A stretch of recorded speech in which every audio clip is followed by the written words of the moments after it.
Hey guys, it's me Hardeep. I hope you remember me from my last video, and today I'm back with another video talking about the failures in my gap year. So I feel like a lot of people, when they think of taking a gap year, they think of these, the successful gap years, like these world travels, these successful business ventures and all that good stuff. I mean, for some people that does happen, but I think a lot of what we miss is that there's a lot of common failures that we all face. And today I'm here to talk about the ones that I personally faced in my situation and how you can solve them if you do face them further on. Okay, so diving the first one is not having a commitment in your gap year. I didn't have any structured commitment in my gap year. My gap year started in September 2021. I didn't have any job or anything like that. I was just volunteering and I was working on a few extracurriculars, but it was all pretty flexible. So I was basically managing my whole time on the time. And that sounds good and all, but keeping a discipline, I think in this time is especially hard because there's literally no structure to it. And to some extent, I think I did okay-ish. But what I've learned from my past experiences that as much structure as you can put in your gap year, it's just good for you. I can give an example. University applications, they shouldn't take too much time. And I feel like because I didn't have a job, because I didn't have any solid commitments, my university applications took way too long. It's called the Parkinson's law, which is basically that your task expands the more time you give it. And because I didn't have a strict deadline, the task just kept on expanding. I was pushing it to the deadline. I never pushed things to the deadline. And what I've come to believe is the only solution for this is having a very structured thing in your day-to-day life, whether it's a job, whether it's daily volunteering, whether it's taking some high school courses online, actually going and attending classes, doing something that kind of keeps your day structured. I think that can be super important, super beneficial. So I highly recommend that. And how this works is that, if for example, your class is tomorrow starting at 9 a.m., you'll get this application, university application for me, for example, done by tonight, so I don't have to work for it tomorrow. So I think that's where it comes into play, and that way you'll have a much more structured year.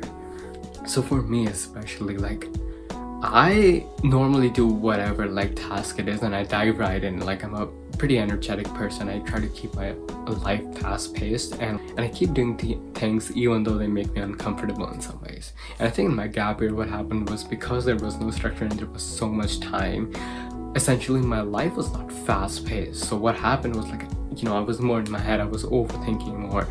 And what I learned was that I kind of started to avoid some tasks that made me feel uncomfortable. And the thing is that these uncomfortable tasks are most often the ones where you grow. If you always just stay in your comfort zone and you don't do the things that you probably want to, or that you aspire to, that make you uncomfortable, we all literally wouldn't grow. And how you can avoid doing this is by putting structure in your gap year, it's a job, it's a volunteering opportunity, and that way you keep your gap year fast-paced. And the more fast-paced it is, the more sense of flow you get. So whatever it is, you doing chores at home, for example, even if you do that, you get a sense of flow that kind of builds and proceeds into your next task. So even if you're uncomfortable doing a certain task, for example, me writing a scholarship application, if I'm avoiding that, if I just do something that gives me that sense of flow, gets me working, gets me taking, I proceed onto that task and I get that done quickly. To be honest, I know after the pandemic, everyone thinks that, we need some relaxing time and whatnot. But honestly, your gap year is a relaxing time, but make it a relaxing time in a way that you enjoy it. Just sitting at home and scrolling Instagram and Netflix, I know it seems enjoyable, it honestly isn't the best to rest. It wouldn't give you so much satisfaction in the long term or just in the gap year. So I would highly recommend doing things that make you uncomfortable, having some structure to not avoid tasks, and to keep a fast-paced life in gap year in general, to stay productive in a way.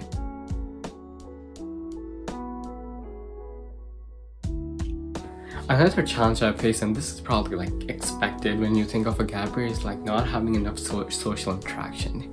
So pandemic itself kind of isolated everyone. After that, right after the pandemic, going in a gap year, it was a 3-year constant isolation. And I did meet some people here and there, but you can imagine if friends are going to university, you're not gonna have a lot of people to hang around with. And to be frank, I expected myself to like feel a bit of FOMO, but I didn't. Like honestly, that wasn't the big issue. The issue was like not having a lot of people to interact with. So a solution to this I found is just like go to events, go to places, go to seminars, whatever interests you, honestly. Like be spontaneous, just go there and find people. Like it can be through this app called Meetups, it can be through this app called Meetups, it can be through this Facebook group called Yes Theory, if you're aware of that. Like go places and be spontaneous in a way you would not be, because you will, like, no matter if you're an extrovert or introvert, you do need some social interaction in your gap year. Like I have learned just how important it is by being like so isolated for a few months, and I just know the like crucial importance of it now.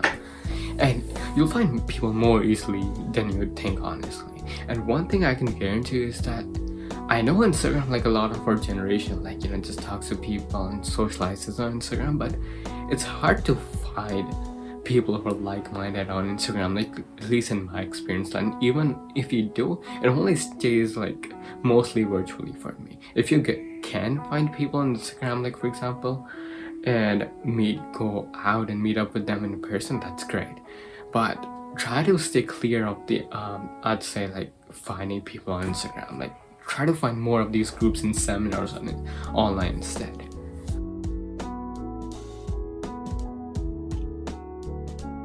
Third thing I'd highly recommend is regulating your dopamine intake.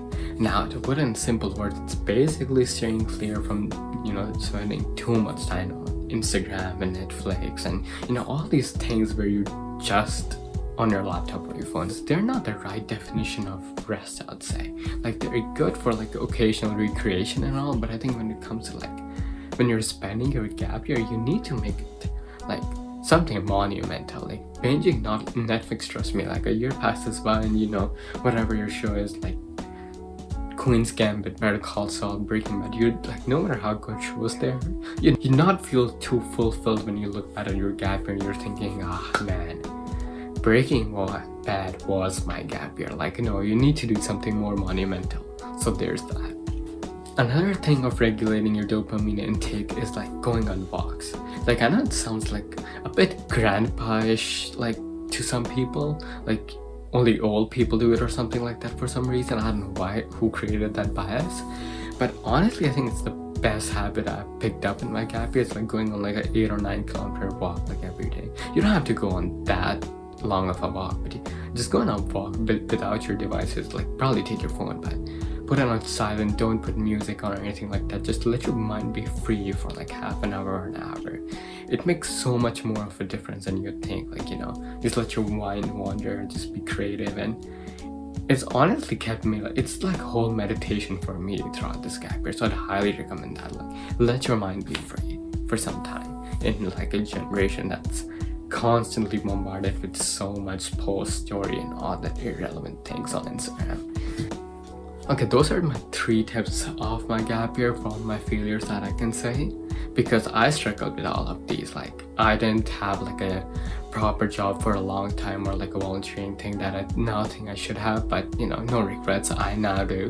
And second is that you need to meet more people. You know, I kept myself a bit isolated for some time, but I fixed that later. You know, I found people, I went to a lot of different events that I didn't know anyone there, and it just changed so many things. It got me connected with so many like good people, so many adults like so much older than me, and it's just amazing of connection, to be honest. Like it's a great time to find these people.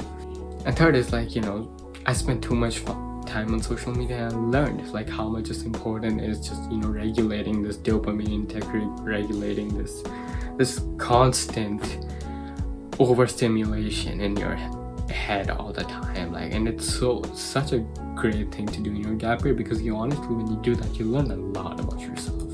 So those are the 3 failures that I learned from a lot, and I think it's a hint that you can take to make your gap year way more better and way more monumental, or just way more relieving, to be honest.